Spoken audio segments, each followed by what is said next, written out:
नमस्कार दोस्तों, आज हम पर्यावरण के मुद्दे पाठ का तीसरा भाग पढ़ेंगे। इस वीडियो में हम पढ़ेंगे एकीकृत अपशिष्ट जल उपचार केस अध्ययन, ठोस अपशिष्ट, प्लास्टिक अपशिष्ट के उपचार संबंधी अध्ययन, कृषि रसायन और उनके प्रभाव और रेडियो सक्रिय अपशिष्ट। एकीकृत अपशिष्ट जल उपचार केस अध्ययन। वाहित मल सहित अपशिष्ट जल का उपचार एकीकृत ढंग से कृत्रिम और प्राकृतिक दोनों प्रक्रमों को मिला जुलाकर किया जाता है। इस प्रक्रम का प्रयास कैलिफोर्निया के उत्तरी तट पर स्थित आर्कटा शहर में किया गया। हम्बोल्ट स्टेट यूनिवर्सिटी के जीव वैज्ञानिकों के सहयोग से शहर के लोगों की प्राकृतिक तंत्र के अंतर्गत एकीकृत जल उपचार प्रक्रम तैयार किया गया। जलोपचार का कार्य 2 चरणों में किया जाता है। पहला है परंपरागत अवसादन, जिसमें निस्यन और क्लोरीन द्वारा उपचार किया जाता है। इस चरण के बाद भी खतरनाक प्रदूषक जैसे भारी धातु काफी मात्रा में घुले रूप में रह जाते हैं। इसे दूर करने के लिए एक नवीन प्रक्रिया अपनाई गई और दूसरा, जीव वैज्ञानिकों में लगभग 60 हेक्टेयर कच्छ भूमि में आपस में जुड़े हुए 6 कच्छों यानी मार्शेस की एक श्रृंखला विकसित की गई। इस क्षेत्र में उचित पादप, शैवाल, कवक और जीवाणु छिड़के गए जो प्रदूषकों को निष्प्रभावी, अवशोषित और स्वांगीकृत यानी एसिमिलेट करते हैं। इसलिए कच्छों से होकर गुजरने वाला जल प्राकृतिक रूप से शुद्ध हो जाता है। कच्छ एक अभयारण्य की तरह कार्य करता है। यहाँ उच्च स्तरीय जैव विविधता और मछलियाँ, जानवर और पक्षी वास करते हैं। इस आश्चर्यजनक परियोजना की देखभाल तथा सुरक्षा नागरिकों के एक समूह फ्रेंड्स ऑफ आर्कटा मार्श FOAM द्वारा की गई। अब तक हमारी ये धारणा रही है कि अपशिष्ट को दूर करने के लिए जल यानी वाहित मल के निर्माण की जरूरत होती है। मानव उत्सर्ग की हैंडलिंग के लिए पारिस्थितिक स्वच्छता एक निर्वहनीय तंत्र है, जिसमें शुष्क टॉयलेट कंपोस्टिंग का प्रयोग किया गया है। मानव अपशिष्ट निपटान के लिए यह व्यवहारिक, स्वास्थ्यकर और कम लागत का तरीका है। यहाँ ध्यान देने योग्य मुख्य बात है कि कंपोस्ट की इस विधि से मानव मूल मंत्र की पुनश्चक्रण एक संसाधन के रूप में परिवर्तित किया जा सकता है। इसे रासायनिक खाद की आवश्यकता कम हो जाती है। केरल के कई भागों और श्रीलंका में इकोसैन शौचालयों यानी टॉयलेट का प्रयोग किया जा रहा है। ठोस अपशिष्ट। ठोस अपशिष्ट में वे सभी चीजें सम्मिलित है जो कूड़ा कचरा में फेंक दी जाती है। नगर पालिका से ठोस अपशिष्ट कार्यालयों, भंडारों, विद्यालयों आदि रद्दी में फेंकी गई सभी चीजें आती हैं जो नगर पालिका द्वारा इकट्ठा की जाती है और उनका निपटान किया जाता है। नगर पालिका के ठोस अपशिष्ट में आमतौर पर कागज, खाद्य अपशिष्ट, कांच, धातु, रबड़, चमड़ा, वस्त्र आदि होते हैं।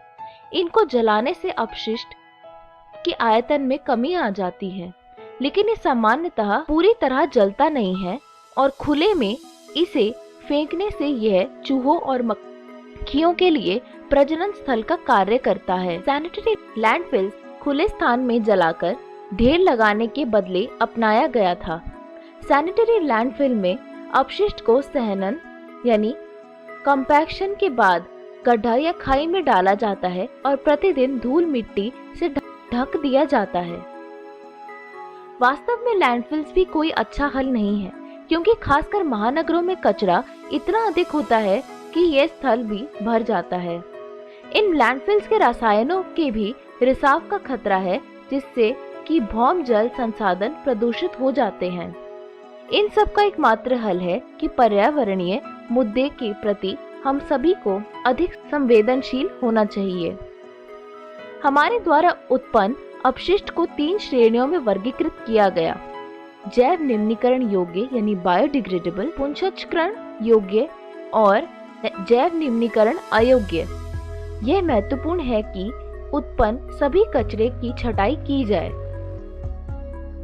इस कचरे का प्रयोग या पुनर्चक्रण किया जा सकता है और उसे अलग किया जाए। कचरा बिन या कुदड़िया रैक पिकर पुनर्चक्रण के लिए जाने वाले पदार्थों को अलग कर एक बड़ा काम करता है।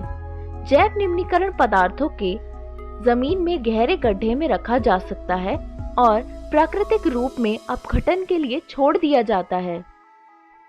इसके पश्चात केवल अजैव निम्नीकरण निपटान के लिए बच जाता है।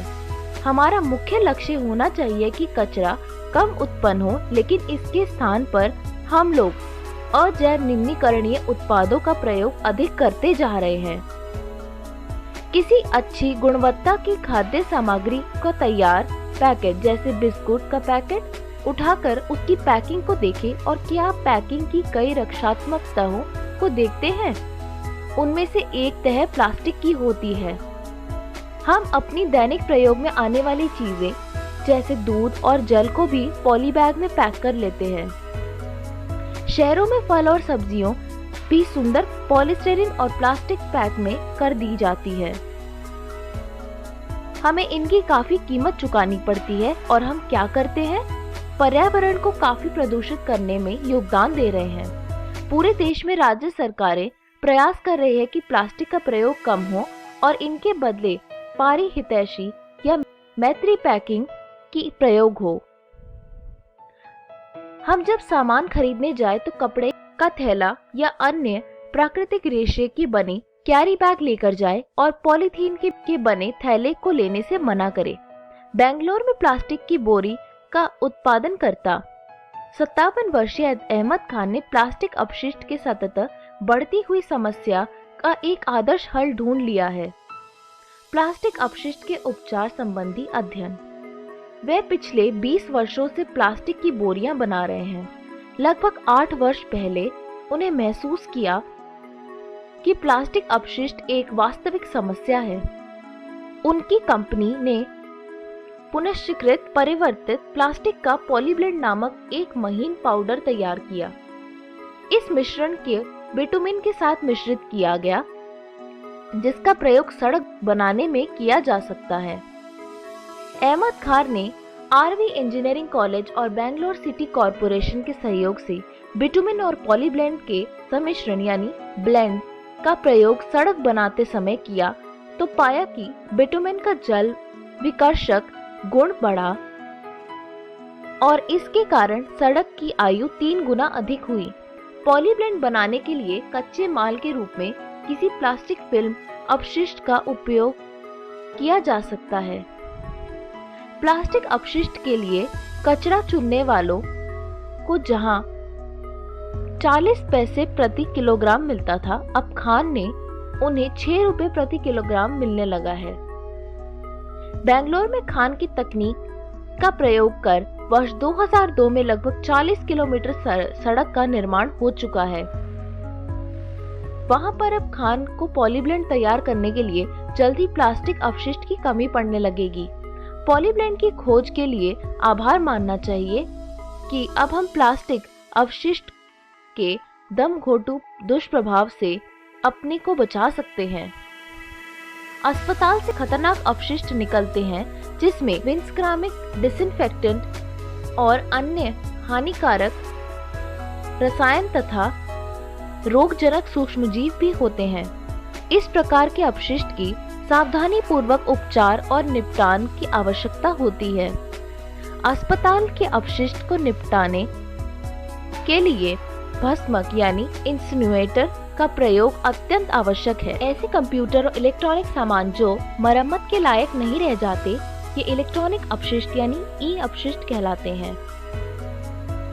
ई अपशिष्ट को लैंडफिल्स में गाड़ दिया जाता है या जलाकर भस्म कर दिया जाता है।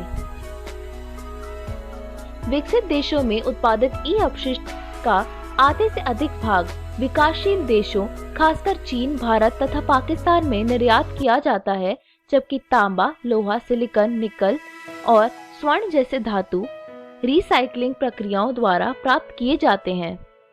विकसित देशों में ई अपशिष्ट के रिसाइकलिंग की सुविधाएं तो उपलब्ध है, लेकिन विकासशील देशों में यह कार्य प्राय हाथ से किया जाता है। इस प्रकार इस कार्य से जुड़े कर्मियों पर ई अपशिष्ट में मौजूद विषैले पदार्थों का प्रभाव पड़ता है। ई अपशिष्ट का उपचार का एकमात्र हल रिसाइकलिंग है, यदि इसे पर्यावरण अनुकूल या हितैषी तरीके से किया जाए। इस वीडियो में हमने सीखा एकीकृत अपशिष्ट जल उपचार केस अध्ययन, ठोस अपशिष्ट, प्लास्टिक अपशिष्ट के उपचार संबंधी अध्ययन। अगले वीडियो में हम पढ़ेंगे कृषि रसायन और उनके प्रभाव, जैव खेती, रेडियो सक्रिय अपशिष्ट और ग्रीन हाउस प्रभाव और उनके विश्वव्यापी उष्णता। धन्यवाद।